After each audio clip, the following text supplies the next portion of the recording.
Moi, je pense qu'il faudrait peut-être augmenter la peine de prison. Peut-être mettre des peines carrément de mort, en fait.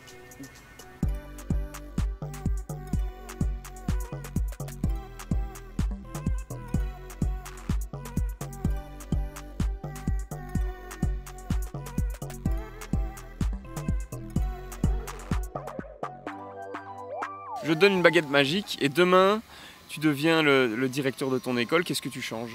Je ferai en sorte que on puisse s'habiller comme on veut, enfin pas dans le respect quand même, genre les crop tops ce soit autorisé, les décolletés pour les filles aussi. Pour les mecs, ça change pas, de toute façon, on s'habille comme on veut, les mecs.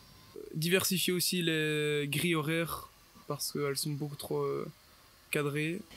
Mais je trouve qu'il y a certains cours en fait qui suivent de trop et des fois l'horaire, ça nous perturbe. Je pense que déjà réduire l'emploi du temps, ou en tout cas voir la matière autrement, prendre du cas pour cas, ça dépend pour l'élève, serait déjà une meilleure solution.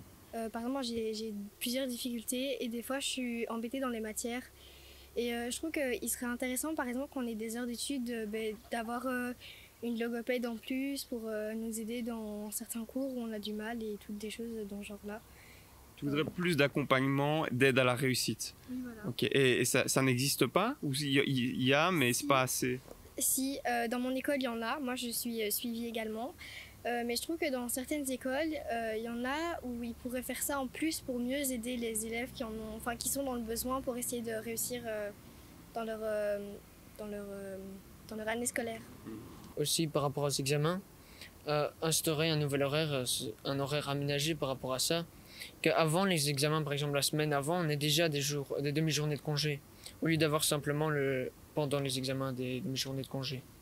En vrai, je pense que je changerais par rapport comment on cote, comment on note, etc. Parce que souvent les élèves ils pensent que la note qu'ils auront, ça définira leur avenir et ça le démotivera et il aura la flemme de travailler, il aura la flemme d'étudier. Au lieu de les estimer sur une note, j'estimerais sur comment ils travaillent en classe, comment ils écoutent. Et toi? Donc tu as une baguette magique, qu'est-ce que tu changes? L'harcèlement directement en fait. Parce que je trouve qu'il y en a de plus en plus et ça devient grave parce qu'il y a beaucoup plus de jeunes qui arrivent à se suicider à cause de ça. Dans la société, en vrai, on ne nous écoute pas énormément ou alors on préfère mettre ça non classé comme à la police, etc.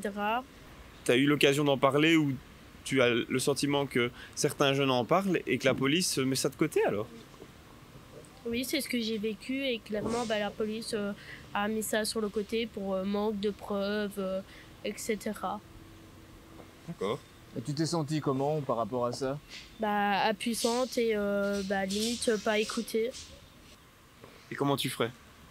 Déjà punir tous les gens qui harcèlent et oui, plus d'activités, etc. dans les écoles parce qu'il n'y en a pas énormément. Il n'y en a pas énormément. Et toi, tu assistes surtout sur punir. Comment est-ce que tu punirais les gens? À partir de quand on imagine qu'il faut punir les gens? C'est un peu développé.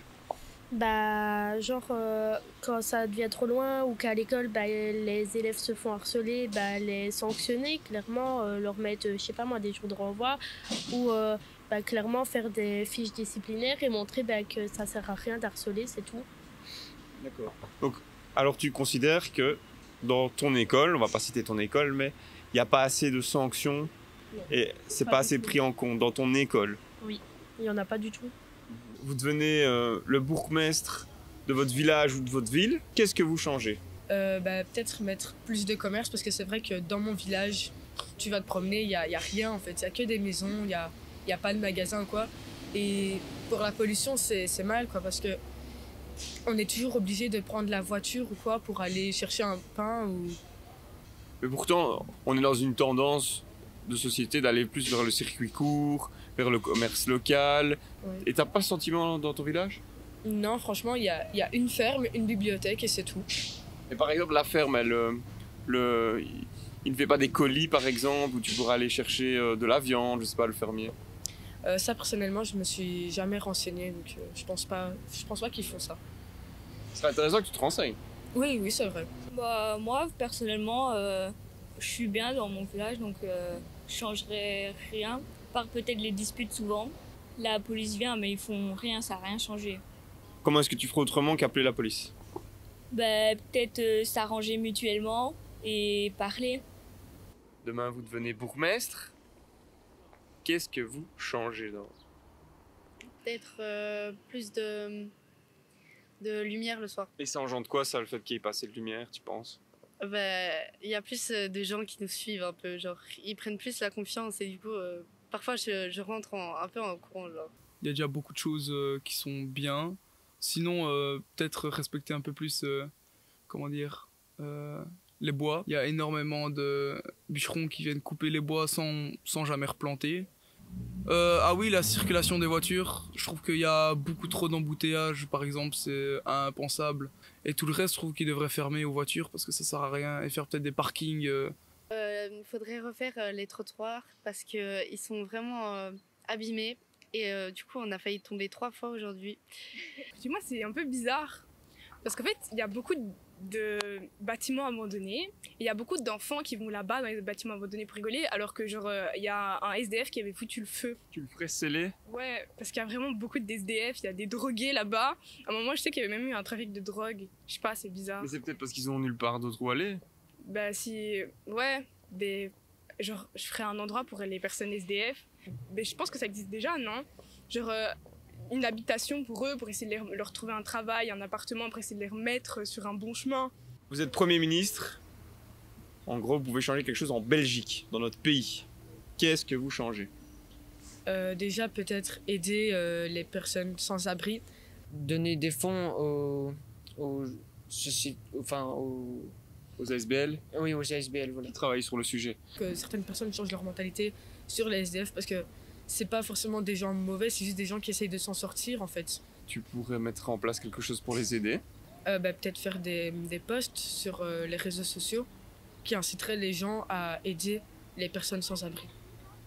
Qui pourrait les aider? Le peuple en général. De quelle façon? Pas forcément l'argent, mais la nourriture et les objets en général, comme les couvertures et tout ça. Okay. Ou en hébergeant aussi des gens. Plus de solidarité entre nous en faisant des petits gestes comme ça. Voilà. L'abus sur les femmes et les hommes, la violence sexuelle ou la violence physique. Et comment est-ce que tu changerais ça? Je pense que peut-être faire des associations pour que les femmes qui n'arrivent pas à en parler parlent avec des autres femmes.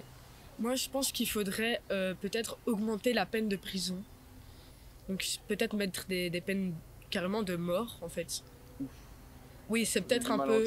C'est peut-être un peu fort. Dans certains pays où la peine de mort existe, ça n'a pas fait diminuer ni les cas de viol, ni les crimes en général. C'est vrai, mais ça pourrait au moins essayer de changer un peu leur mentalité par rapport à ça, quoi. Là, t'essayes de trouver une solution sur un phénomène qui s'est déjà produit. Et si on prend la démarche inverse, est-ce que tu aurais une idée pour essayer qu'il ne se produise pas? Encore une fois, ça c'est leur mentalité. Une fille ou un garçon a le droit de porter ce qu'il veut sans que le regard se pose sur les formes ou quoi. Et c'est lié à quoi ça? Le fait que tu aies 2 regards qui se posent suivant le sexe La mentalité. Ok, la mentalité elle est liée à quoi si tu creuses un peu? Ça dépend de comment, dans notre enfance ou quoi, ça dépend du comment on est élevé en fait, et qu'est-ce qu'on apprend aux enfants.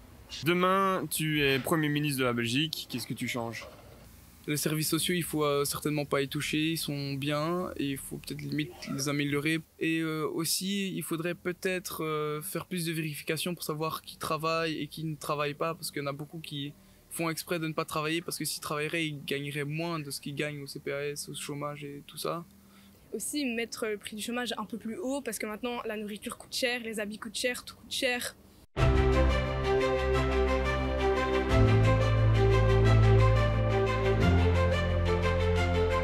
Limiter à 100 km/h sur les autoroutes parce qu'on sait que ça fait moins d'émissions de CO2. Beaucoup plus de transports en commun, réduire les prix des transports en commun comme le train pour aller au stand. Si j'avais plus de 25 ans, j'avais payé 26 € alors que je connais une personne qui va pouvoir aller en Angleterre à 15 € le train, enfin à 15 € son billet d'avion et toujours faire une place pour les cyclistes quand on rénove une voiture, enfin une route. Non, il faudrait élargir les techs dans toute la Belgique, dans tous les recoins de la Belgique. Alors ça va se ressentir dans les taxes, mais je suppose que l'État, qui est déjà surendetté, je suppose qu'elle pourrait gagner beaucoup d'argent rien qu'en taxant le kérosène, mettre plus de taxes sur les voitures, ou alors en taxant les 1% les plus riches, il y aura sans doute beaucoup plus d'argent à faire. C'est un programme, hein, franchement, pas mal. Entre leur quotidien scolaire, leurs expériences dans leur commune et leurs attentes pour le pays, les opinions de nos jeunes ont pu être tranchées, voire radicales sur certaines questions. Par exemple, une sévérité forte contre les comportements abusifs tels que le harcèlement, voire la peine capitale pour les crimes que la loi considère parmi les plus graves.